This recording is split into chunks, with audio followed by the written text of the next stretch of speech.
اعوذ باللہ من الشیطان الرجیم بسم اللہ الرحمن الرحیم۔ خواتین و حضرات السلام علیکم ورحمۃ اللہ وبرکاتہ و مغفرتہ۔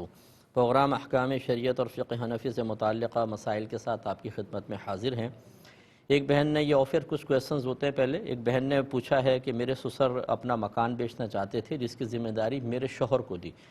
ایک پارٹی آئی، سودا طے ہوا، بیانہ لے لیا، 3 مہینے کا ٹائم دیا، لیکن وہ پارٹی 3 مہینے میں پیسہ نہ دے سکی، سودا کینسل ہو گیا، ہم نے بیانہ ضبط کر لیا۔ اب دوسری پارٹی آئی اور اس نے جدید بیانہ دیا ہے، تو جو پہلے والا بیانہ ہے یہ بہن پوچھتی ہیں کہ وہ میرے شوہر رکھ سکتے ہیں یا اس میں ان کے بھائی بہنوں کا بھی حصہ ہوگا؟ دیکھیں اس کا جواب یہ ہے کہ بیانہ جو ہے یہ ہماری اپنی اختراع اور ایجاد ہے، شرعی لحاظ سے بیانہ کا کوئی تصور نہیں ہے، ایجاب و قبول سے ہی سودا پکا ہو جاتا ہے۔ اور بیانہ جس کو ہم ایک ایڈوانس بھی کہتے ہیں یا پہلی مطلب تھوڑا سا ٹوکن منی دے دیتے ہیں، یہ اگر سودا کینسل ہو جائے تو اسی کا ہے جس نے بیانہ دیا تھا، لہٰذا اس کو ضبط کر لینا ظلم، ناجائز اور گناہ ہے، اور یہ گناہ ہمارے معاشرے میں کافی عام ہو چکا ہے، اس کو ختم کرنا چاہیے۔ لہٰذا آپ یہ کہاں یہ سوچ رہے ہیں کہ ہم رکھیں یا بھائی بہنوں میں تقسیم کریں، یہ تو رکھنا ہی آپ لوگوں کا گناہ تھا، رکھنے کی نیت کرنا گناہ ہے، اس پارٹی کو واپس کرنا واجب ہے۔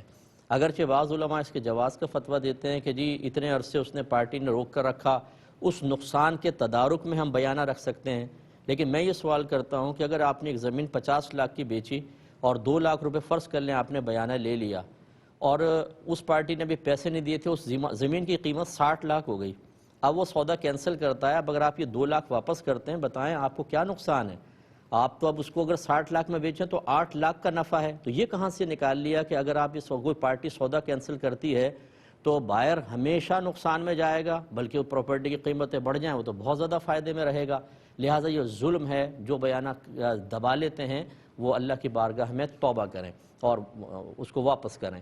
ہاں اگر یہ صورتحال ہو کہ جی ایسا اکثر ہو جاتا ہے کہ پہلے پارٹی پلاٹ روک لیتی ہے کسی فاسد نیت کی وجہ سے اور بعد میں منع کر دیتی ہے اب ہم بیانہ بھی واپس کر دیں، تو اس میں مالک کے نقصان کا اندیشہ ہو سکتا ہے، لیکن کسی کی نیت کا حال تو ہمیں نہیں پتہ، اس کی خالی نیت کے اوپر بدگمانی کر کے ہم اس کا پیسہ ضبط نہیں کر سکتے۔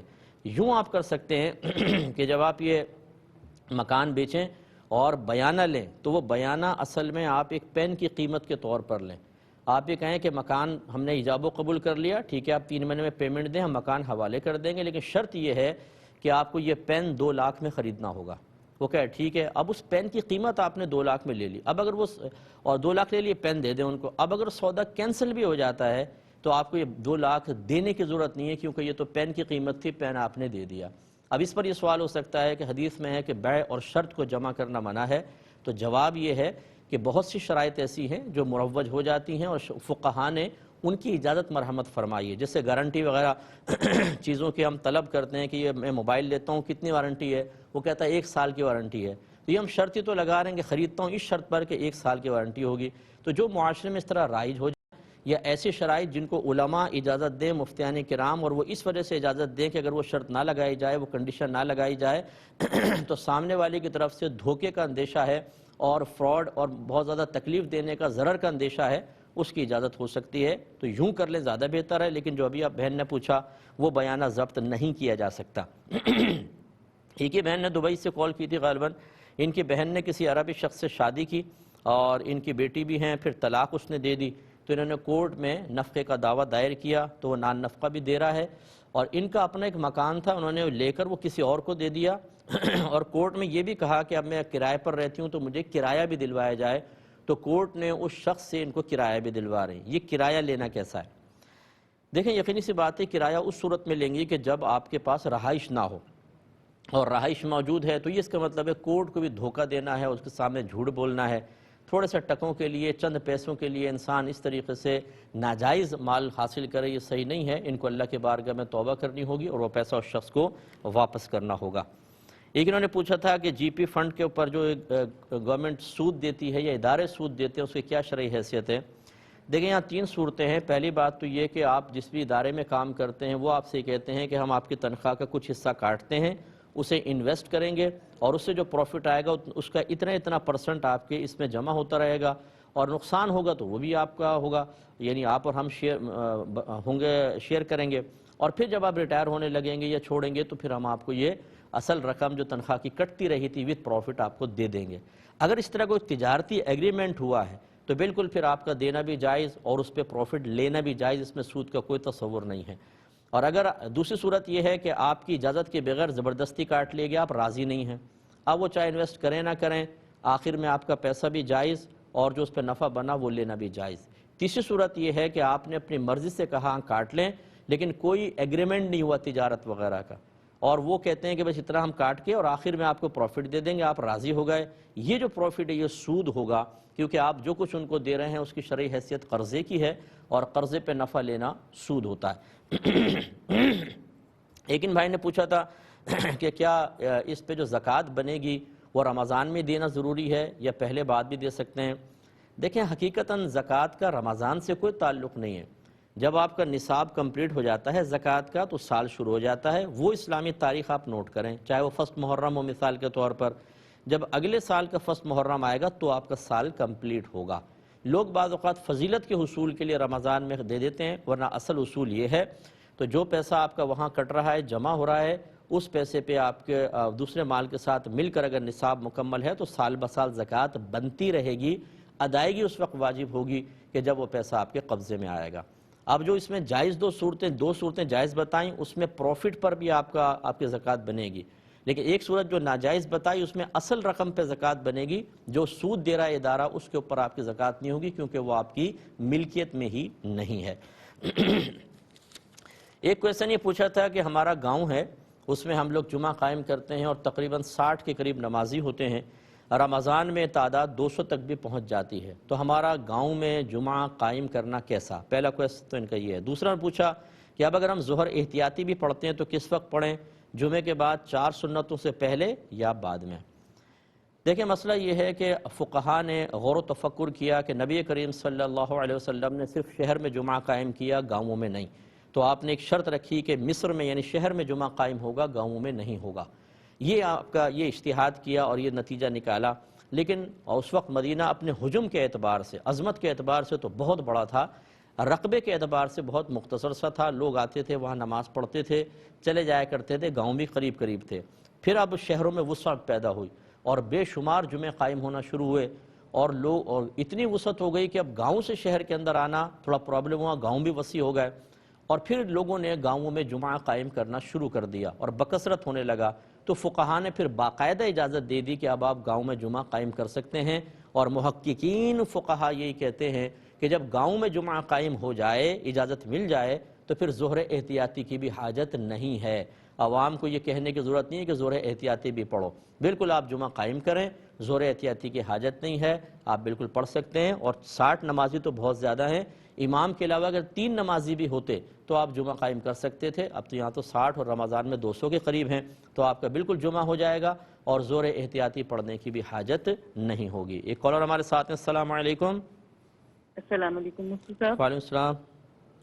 مفتی صاحب میرا پہلا سوال یہ ہے کہ ایسی موٹیویشنل بکس پڑھنے کا کیا حکم ہوگا جس میں غیر مسلموں کے کارنامے لکھے ہوئے ہوں، جن کو پڑھ کر یہ امکان بھی ہو سکتا ہے کہ دل میں غیر مسلموں کی محبت پیدا ہو جائے، اور اگر کسی کا ایمان مضبوط ہے اس کو ایسا کوئی خدشہ نہیں تو پھر پڑھنے کا کیا حکم ہوگا؟ اور دوسرا سوال یہ ہے کہ خاتون نے اپنی ماں سے کہا کہ ہم 10 دن کے لیے شہر سے باہر جا رہے ہیں، تم 10 دن مت آنا، پھر مہینے کے آخر میں انہوں نے اس کی تنخواہ بھی کاٹ لی، تو اس نے کہا کہ بھائی میں تو آتی اگر آپ یہاں ہوتی، انہوں نے کہا ہم نے تو کام نہیں کرایا اس لیے ہم پیسے نہیں دیں گے 10 دن کے، اس کا حکم بتا دیں۔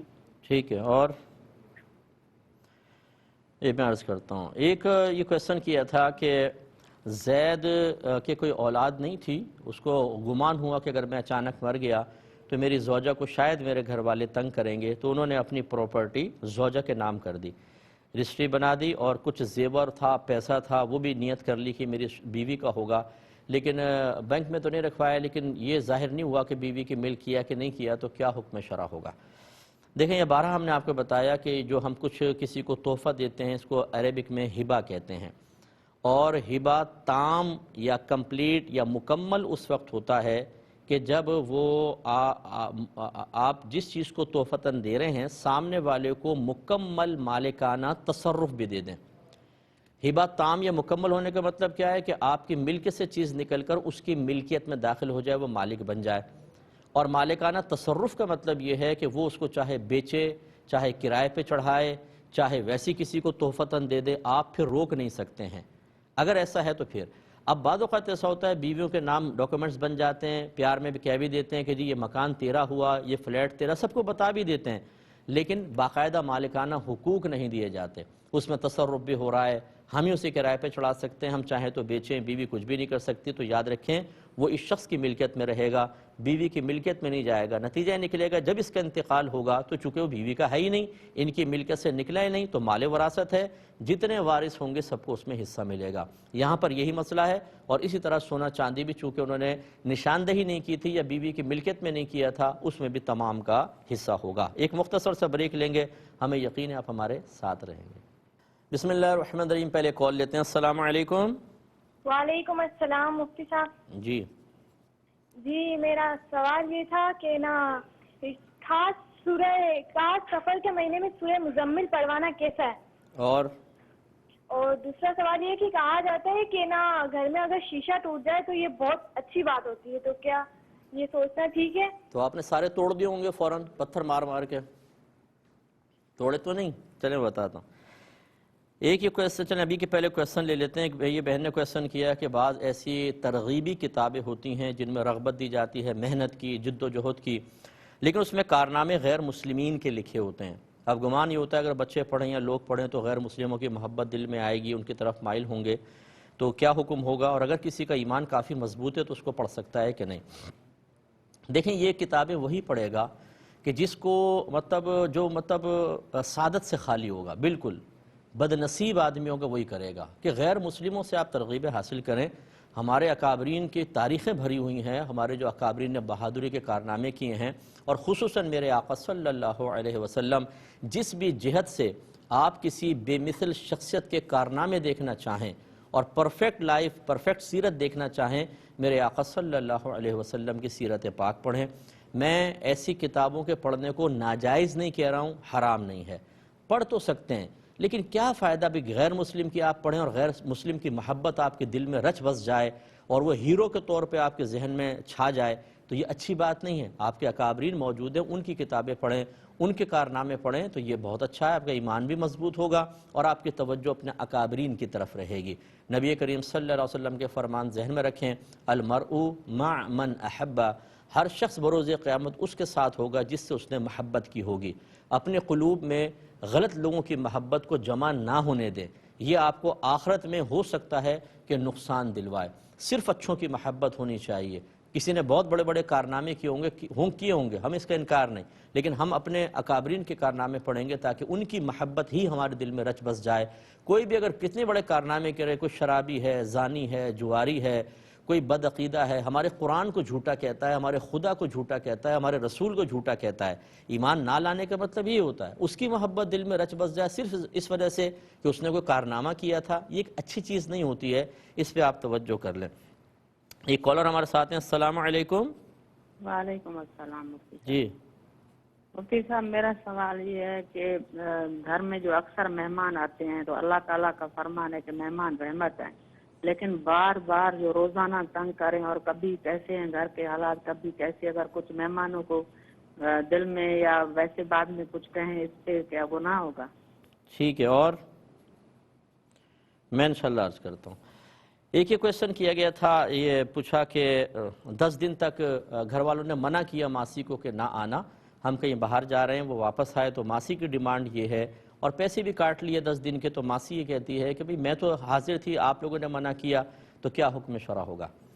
دیکھیں جب باقاعدہ طے کر لیا جاتا ہے، کیونکہ یہ اجارہ جو ہوتا ہے نا یہ تدریجن ہوتا ہے، یہ مطلب یہ کہ آپ جیسے 1 مہینے کی آپ نے تنخواہ مقرر کی تو ٹھیک ہے یہ 1 مہینے کا ہے، اس میں اگر ماسی کوتاہی کرتی ہے اس دن کا آپ بالکل تنخواہ کاٹ سکتے ہیں، اور جب صراحتاً اجارہ منقطع کیا جا رہا ہو 10 دن کا اور ماسی اس پہ راضی تھی کہ بھئی میں 10 دن ہم نہیں آئیں گے، تم نہیں آنا، اس نے کہا ٹھیک ہے، تو اس کا مطلب ہے 10 دن کا تو خود مالکان نے منع کر دیا۔ اگر ایسا ہوتا کہ وہ وہاں ماسی آتی، منع نہ کیا ہوتا اور کام نہ کرواتے 10 دن تک، اور پھر بعد میں کہتے ہم نے تو 10 دن کام ہی نہیں کروایا تو ہم تمہاری تنخواہ کاٹیں گے، یہ غلط ہوتا، کیونکہ ماسی حاضر تھی، آپ نے منع نہیں کیا تھا، کام نہیں دیا، یہ آپ کا قصور ہے، تو پھر اس کو دینے پڑتے ہیں۔ لیکن اب یہاں صورتحال یہ ہے کہ 10 دن منع کر دیا گیا کہ 10 دن کا اجارہ ہی نہیں کر رہے ہم باہر جا رہے ہیں، تو لہٰذا ان دنوں کے اندر، ان دنوں کی معاشی تنخواہ کی مستحق نہیں ہوگی، وہ غلط کہہ رہی ہے، اور اگر وہ مطلب ایموشنلی بلیک میلنگ کرے، میدان محشر میں پکڑ لوں گی، میں وہاں پہ وصول کروں گی، تو اس طرح کی کوئی مطلب یہ کہ دھمکیوں سے گھبرانے کی ضرورت نہیں ہے۔ آپ نے بالکل صحیح کیا۔ ہاں اگر آپ کرم نوازی کرتے ہوئے، رحمت کرتے ہوئے دے دیں تو کوئی حرج نہیں ہے۔ اور یہ معاشیاں وغیرہ اگر 10 دن آپ کے پاس نہیں آئیں تو یہ نہیں کہ وہ گھر کے اندر فاقہ کرتے رہی ہوگی، وہ دوسری جگہ کام لے لیتی ہیں ماشاءاللہ، تو یہ بس یہاں سے بھی آ جائے، یہاں سے بھی آ جائے، شرعی اصول تو بیچاریوں کو پتہ ہی نہیں ہوتے۔ تو بہرحال آپ نے بالکل ٹھیک کیا۔ ایک کالر ہمارے ساتھ ہیں۔ السلام علیکم۔ وعلیکم السلام ورحمۃ اللہ جی بھائی جان۔ وبرکاتہ۔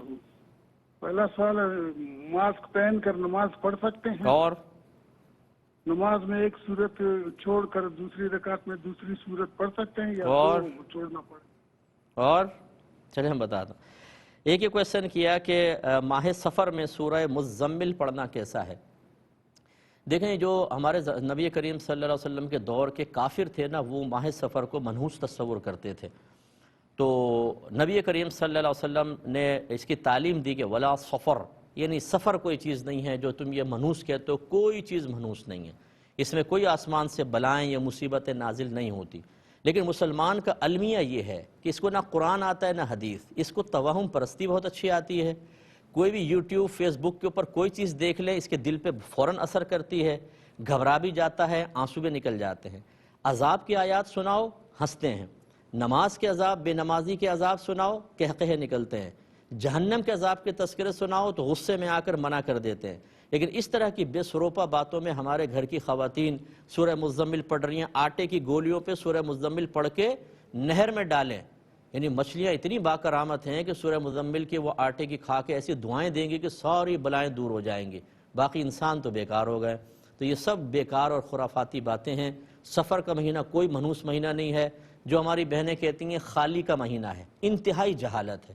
بی بی فاطمہ رضی اللہ تعالی عنہ کا نکاح حضرت علی رضی اللہ تعالی عنہ سے ایک روایت کے مطابق ماہ سفر میں ہی ہوا تھا۔ یہ کوئی منحوس مہینہ نہیں ہے، یہ کوئی خالی کا مہینہ نہیں ہے۔ جو کہے یہ خالی کا مہینہ ہے اس کے یہاں کچھ خالی ہے، مجھے ایسا لگتا ہے، علم سے یعنی خالی ہیں۔ تو یہ بہنیں خدا را آپ اپنے دین کے قریب آئیں۔ اس نے بات کہہ دی، ہماری دادی نے کہا تھا، نانی نے کہا تھا۔ دادی نانی کوئی عالمہ نہیں تھی بیچاری، دادی نانی کوئی بہت بڑی مفتیہ نہیں تھیں، دادی نانی کوئی اولیاء نہیں تھی کہ اللہ کی طرف سے الہامات ہو رہے ہوں، ان کو بڑے کامل اور پرفیکٹ الہامات ہوں۔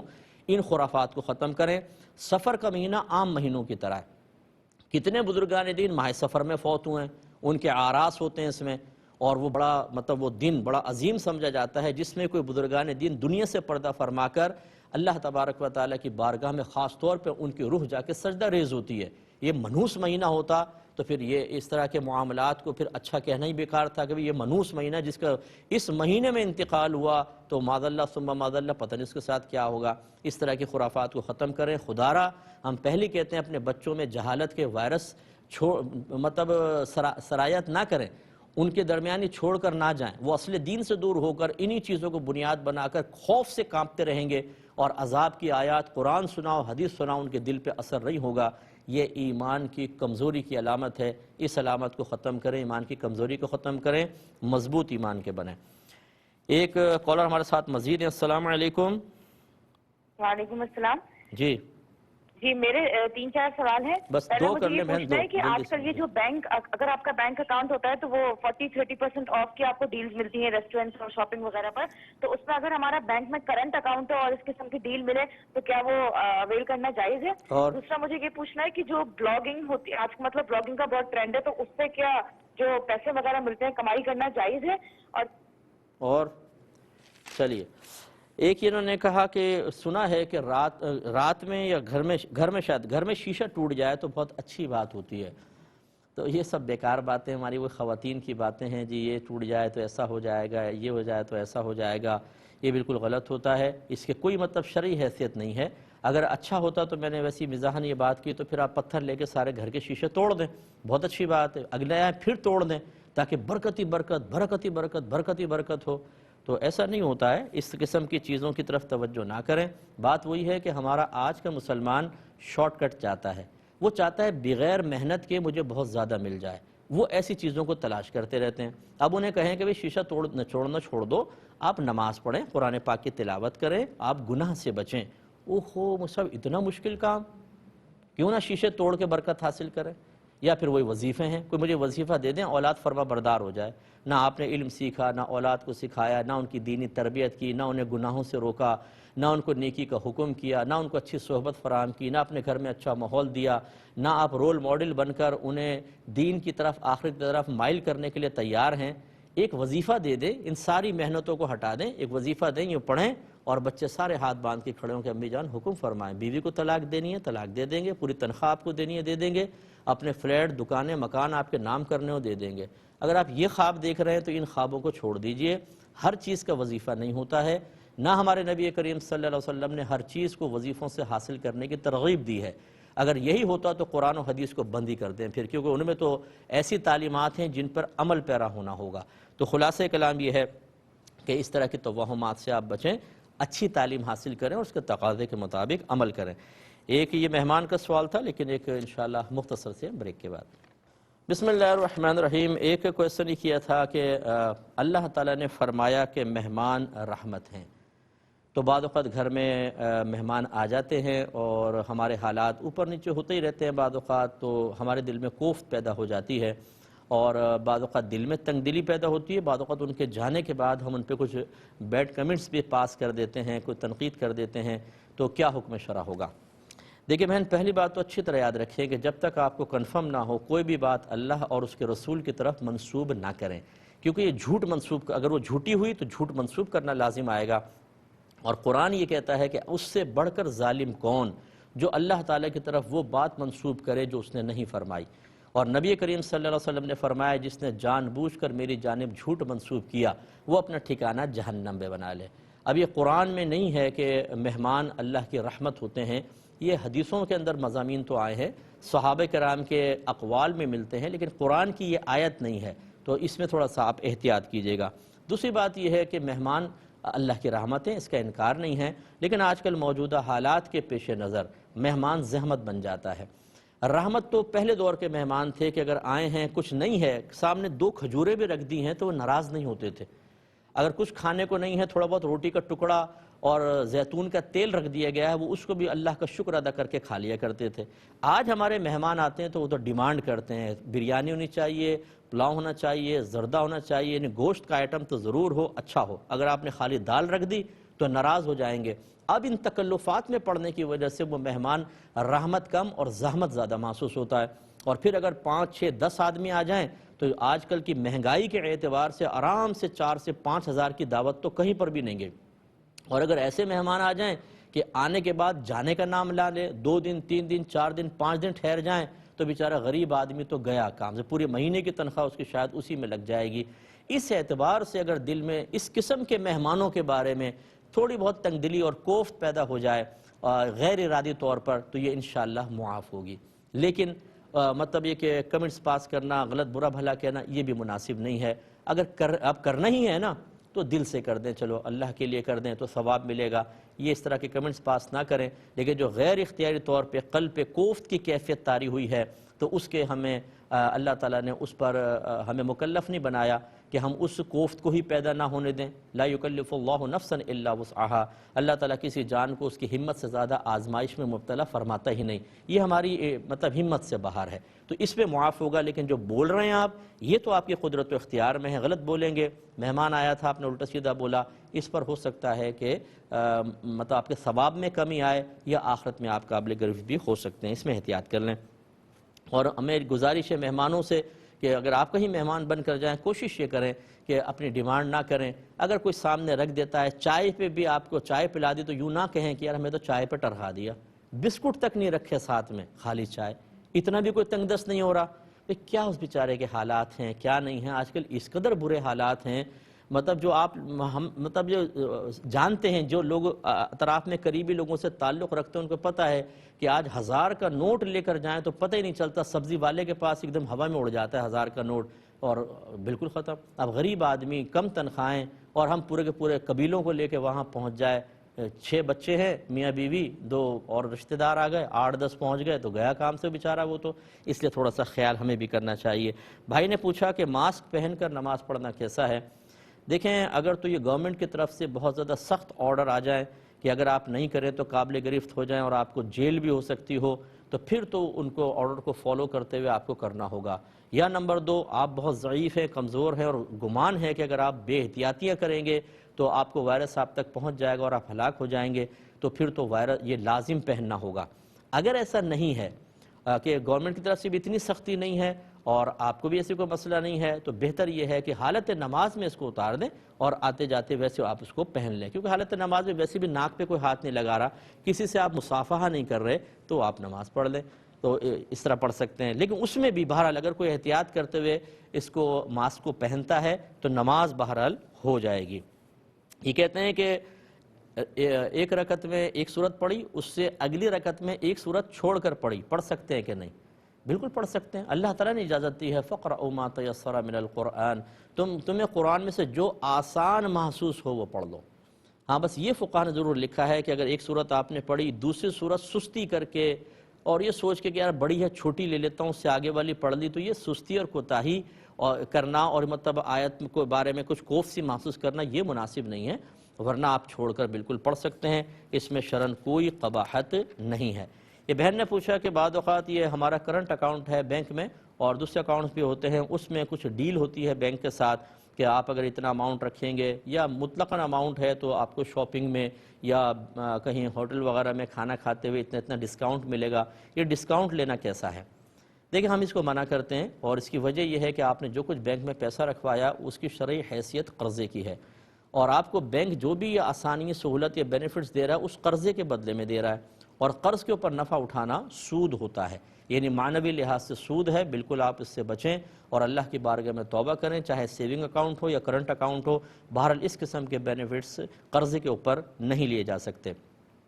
آگے آپ نے فرمایا کہ انٹرنیٹ پہ بلاگ وغیرہ بنا کر کچھ ارننگ کرنے کی کیا شرعی حیثیت ہے؟ دیکھیے کوئی بھی انٹرنیٹ پر ایسا کام جو شرعی لحاظ سے قباحت نہ رکھتا ہو، یعنی کوئی ناجائز مضامین، ناجائز تصویر، غلط قسم کی چیز ایسی نہ ہو، دوسرا اس میں اسلام دشمنی کی کوئی بات نہ ہو، مسلمانوں کی کوئی توہین تضحیک کا پہلو نہ ہو، اسی طرح کوئی فحاشی وغیرہ کوئی عام کرنا مقصود نہ ہو، تو پھر اس کی جاب کرنے میں کوئی حرج نہیں. تو ایک اجارہ ہے کہ بھئی ہم یہ کام کر کے دیں گے، اتنے ہمیں پیسے دے دینا، پیسے پہلے طے کریں اور اس کے بعد وہ کام آپ کر سکتے ہیں، جائز کام. اس میں شرعی لحاظ سے کوئی قباحت نہیں ہوتی ہے. یہ ایک بھائی نے کہا کہ میری سسٹر نے اپنے رشتے کے لیے آن لائن ایک آئی ڈی بنائی ہوئی ہے، بہت سے لوگ اس میں ایڈ ہو گئے ہیں. جو ایڈ ہوتے ہیں وہ تصویر مانگتے ہیں کہ بھئی ہم نے رشتہ آگے بڑھانا ہے، جیسے باہر کے ملکوں سے تصویر آپ دیں. تو کیا اسکارف میں، حجاب وغیرہ میں تصویر دینا میری بہن کا انہیں جائز ہے کہ نہیں؟ اسی طریقے سے یہ کہتے ہیں کہ کچھ باتیں کرنا چاہتے ہیں کہ بھئی ہم میوچل انڈرسٹینڈنگ پیدا ہو جائے، اس کے بعد پھر ہم کچھ سوچیں گے، تو ان سے گفتگو کرنے کی کیا شرعی حیثیت ہوگی؟ دیکھیں اللہ تبارک و تعالی نے رشتے مقرر کیے ہوئے ہیں، ازل سے اس کا ارادہ ہے، جس کے لیے رشتہ اس نے ارادہ کیا ہے وہ ضرور ہوگا اور اپنے وقت پر ہوگا. کوئی بندش کے نہ سوچے کہ اللہ تعالیٰ ابھی چاہتا ہے لیکن بندش کر کے آگے بھیج دیا، یہ اس طرح کے تو نظریات رکھنا ہی غلط ہے. اسی طریقے سے جلد بازی میں کہ بس ابھی جلدی ہو جائے، عمر زیادہ ہو رہی ہے، وقت سے پہلے کبھی نہیں ہو سکتا، اور جب وقت آ جائے تو کوئی اس کو آگے نہیں کر سکتا، چاہے پوری دنیا شامل ہو جائے. اور اگر اللہ کا ارادہ نہیں ہے تو کبھی بھی نہیں ہو سکتا نکاح. کتنی بچیاں ایسی کنواری دنیا سے رخصت ہو گئیں، ان کے لیے اللہ کا ارادہ ہی یہ تھا، یہ اس کی طرف سے امتحان ہوتا سب کچھ. اس کا مطلب یہ ہمیں اللہ تبارک و تعالیٰ کی تقدیر پہ راضی رہتے ہوئے ان طریقوں کو تو آپ اختیار کر سکتے ہیں جو شرعی لحاظ سے جائز ہیں، کیونکہ ہمارے نبی کریم نے ان تمام تقدیر کے مسائل کے باوجود ہمیں تدبیر اختیار کرنے کی ترغیب اور اجازت دی ہے. اسی لیے سرکار نے خود بھی میدان جنگ میں اسلحے کے ساتھ تشریف لے گئے، جنگی تدابیر اختیار کی ہیں. حالانکہ ہم سب کا عقیدہ ہے اور سرکار ہمیں یہ عقیدہ فراہم کرنے والے ہیں کہ نتیجہ تو اللہ تعالیٰ نے ازل سے ہی لکھ دیا ہے، لوح محفوظ پہ لکھوا دیا ہے کہ کیا ہونے والا ہے. یعنی ارادہ ازلی تھا، اور پھر اللہ تبارک و تعالیٰ نے لوح محفوظ پہ قلم کو پیدا کیا، لوح کو پیدا کیا، وہاں پہ بھی لکھا ہوا تھا اور ویسے ہی ہونا تھا، لیکن تدبیر، کیونکہ ہمیں پتہ نہیں کیا ہوگا. تو خلاصہ کلام یہ ہے کہ رشتوں کے لیے صحیح جائز تدابیر اختیار کر سکتے ہیں، لیکن یہ جو طریقہ کار آپ کی بہن اختیار کر رہی ہیں یہ بالکل شرعی لحاظ سے جائز نہیں ہے. غیر مردوں کو اپنی تصویریں دینا کوئی ضروری ہے کہ آپ کے رشتے کے لیے سنجیدہ ہو؟ ان تصویروں کو کتنا مس یوز بھی کیا جا سکتا ہے، کہاں گندی اور غلیظ جگہوں پہ ڈالا جا سکتا ہے، اور کتنے لوگ غلط قسم کے کوئی معاملات کر سکتے ہیں. اس لیے لیے تصویر دینا ہر ایرے غیرے کو جس کو جانتے بھی نہ ہوں، اور پھر باتیں کرنا تو اس سے کہیں زیادہ خطرناک اور برا ہے، تو لہٰذا بہن کو اس سے اجتناب کرنا ہوگا۔ ویسے مطلب ایک آئی ڈی بنائیں، اس پہ تصویر نہ ہو، لوگ رجوع کریں، جو قریب کے لوگ ہوں ان کو دعوت دیں، وہ گھر پر باقاعدہ آئیں، ملاقات ہو، الگ بات ہے، لیکن یہ طریقہ کار بہرحال شرعی لحاظ سے مناسب نہیں ہے۔ یہ کہتے ہیں کہ بچے کے عقیقے کے لیے 2 بکرے کرنا چاہتے ہیں لڑکے کے لیے، لیکن کیا یہ صحیح ہے کہ ایک بکرا امریکہ میں ہو اور دوسرا پاکستان میں ذبح کروا دیا جائے؟ تو بالکل جائز ہے، یہ کہیں یہ کوئی قید نہیں ہے کہ اگر 2 بکرے کر رہے ہیں تو ایک ساتھ ہی ہوں گے، ایک ہی جگہ ہوں گے، ایک طرح کے افراد کو دونوں کا گوشت بھیجا جائے، ایسا نہیں ہے۔ تو بالکل یہ کر سکتے ہیں کہ ایک وہاں کاٹیں، ایک یہاں کاٹیں اور لوگوں کو کھلائیں، آپ خود بھی کھا سکتے ہیں۔ کسی نے پوچھا کہ کیا اولیاء اللہ کو نائبان رسول کہہ سکتے ہیں؟ جی بالکل کہہ سکتے ہیں، یہ فرمان عالی شان ہے کہ العلماء ورثۃ الانبیاء، علماء انبیاء کے وارث ہیں۔ وارث مینز نائب ہیں، علم کے لحاظ سے نائب ہیں، اور ہر ولی عالم ضرور ہوتا ہے، جو واقعی ولی ہو، جاہل کبھی ولی نہیں ہو سکتا، عالم ہی ولی ہو سکتا ہے۔ تو اس کا مطلب ہے جب عالم نائبان رسول ہیں، خود حدیث میں آیا، تو اولیاء بھی ہیں۔ لیکن اولیاء ہم ہر ایک کو ولی بنا دیتے ہیں، کوئی ڈنڈے والی سرکار ہے، کوئی الائچی والی سرکار، کوئی کتے والی سرکار، کوئی بلی والی سرکار، کوئی سگریٹ والی سرکار، یہ اولیاء نہیں ہوتے۔ ولی وہ ہوتا ہے جو مطلب متقی ہو، پرہیزگار ہو، گناہ نہ کرتا ہو، شریعت پہ چلتا ہو، اس کا ظاہر شرع کے موافق ہو، صاحب علم ہو، صاحب تقوی ہو، پھر وہ ولی ہوتا ہے۔ الذین آمنوا وکانوا یتقون، اولیاء کی شان یہ بیان کی ہے، وہ جو صاحب ایمان ہوتے ہیں اور صاحب تقوی ہوتے ہیں۔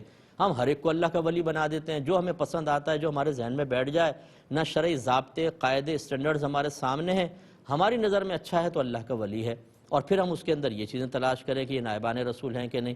پہلے اس کو ولی جو ظاہری علامات ہیں وہ دیکھیں، اگر ہے جیسے عالم ہونا تو بالکل وہ نائبان رسول میں سے ہوں گے۔ یہ کہتے ہیں کہ کیا شوہر اپنی بیوی کی نماز جنازہ پڑھا سکتا ہے؟ دیکھیں بالکل پڑھا سکتا ہے، جواب تو یہ ہے جب بیوی کا انتقال ہوتا ہے نا تو میاں بیوی کا نکاح عارضی طور پہ منقطع ہو جاتا ہے، یعنی دنیاوی قانون کے اعتبار سے وہ بھی چند چیزوں کے لحاظ سے منقطع ہو جاتا ہے، لیکن بالکلیہ ختم نہیں ہوتا۔ یہی وجہ ہے یہ دونوں بروز قیامت میاں بیوی کی حیثیت سے اٹھیں گے اور جنت میں ساتھ رہیں گے۔ اگر نکاح ہی ٹوٹ جاتا تو پھر اس کا مطلب ہے میدان معاشر میں جدید نکاح ہوتا، پھر کہیں جا کے جنت میں جاتے، اور اگر بیوی نہیں چاہتی اس سے نکاح کرنا وہاں پر، یا شوہر ہی نہ چاہتا تو پھر یہ بھی ممکن تھا، تو یہ بات نہیں ہوتی۔ اچھا، بعض امور میں نکاح ٹوٹتا ہے، وہ بھی شوہر کا، کس اعتبار سے کہ شوہر اس کو چھو نہیں سکتا ہے، بغیر کپڑے کے بلا حائل ڈائریکٹ جسم کو چھو نہیں سکتا ہے، اس لیے شوہر کا بیوی کو غسل دینا منع ہوتا ہے۔ ہاں بیوی دے سکتی ہے کیونکہ اس کا نکاح جب تک وہ عدت میں شوہر سے منقطع نہیں ہوتا، عارضی طور پر بھی نہیں ہوتا، وہ ایک الگ مسئلہ ہے۔ تو معلوم یہ ہوا کہ شوہر بیوی کا چہرہ دیکھ سکتا ہے، اگر وہ کفن میں لپٹی ہوئی ہے تو پکڑ کے قبر میں اتار سکتا ہے، اس کا نماز جنازہ پڑھ سکتا ہے، جنازے کو کندھا دے سکتا ہے۔ یہاں پر بھی میں نے بہت جہالت دیکھی ہے، پوری دنیا دیکھ رہی ہوگی بیوی کو، یعنی رشتہ دار، اور شوہر کو بیچارے کو گھر سے باہر رکھا ہوا، تیرا تو رشتہ ٹوٹ گیا، تم نہیں دیکھ سکتے، تم نامحرم ہو گئے۔ بھائی جان نامحرم اس اعتبار سے بس کہ وہ چھو نہیں سکتا ہے، یہ شریعت نے بعض وجوہات کی بنا پر حکم دیا ہے، باقی یہ کہ وہ دیکھ بھی سکتا ہے، وہ جیسے میں نے بتایا وہ تمام کام کر سکتا ہے۔ تو یہ شدت اور سختی بیجا کرنا، یہ جو کرنے والے ہیں وہ گناہگار ہوتے ہیں، اور بعض وقت گناہ کبیرہ کے مرتکب ہوتے ہیں، جو ہم نے قیودات بتائیں ان کا آپ خیال کیجئے گا۔ ایک یہ انہوں نے کہا کہ میں نے بیوی کو زبانی ایک طلاق دی، پھر رجوع کر لیا، پھر 1 سال بعد لڑائی جھگڑا کچھ ہوا تو میں نے ایک نوٹس لکھوایا طلاق کا اور وہ بیوی کو بھجوا دیا۔ اچھا، جب بھجوایا اس وقت میں نے لکھوایا اس وقت نیت نہیں تھی، جب بھجوایا تو نیت کر لی کہ یہ وہی پہلی والی طلاق کو میں لکھ کر بھیج رہا ہوں۔ تو اب یہ بہرحال سوال لمبا ہے، میں ابھی نہیں لیتا ہوں کیونکہ مجھے کہا گیا کہ ٹائم ختم ہو رہا ہے۔ انشاءاللہ نیکسٹ پروگرام میں یہ آفر کویسچن تھا، ویسے تو میں اس کو شامل کر کے اس کا جواب دوں گا۔ اب ہمارے اپنے میزبان کو، ہماری کیو ٹی وی کی پوری ٹیم کو اجازت مرحمت فرمائیں، اور ہماری یہ درخواست ہے آپ سے کہ آپ علم دین سیکھیں۔ اللہ سے میں دعا کرتا ہوں کہ اللہ تعالیٰ آپ کو بہت زیادہ علم دین سیکھنے، اس کے تقاضے کے مطابق خوش دلی کے ساتھ عمل کرنے کی توفیق عطا فرمائے، آمین۔ وآخر دعوانا ان الحمدللہ رب العالمین۔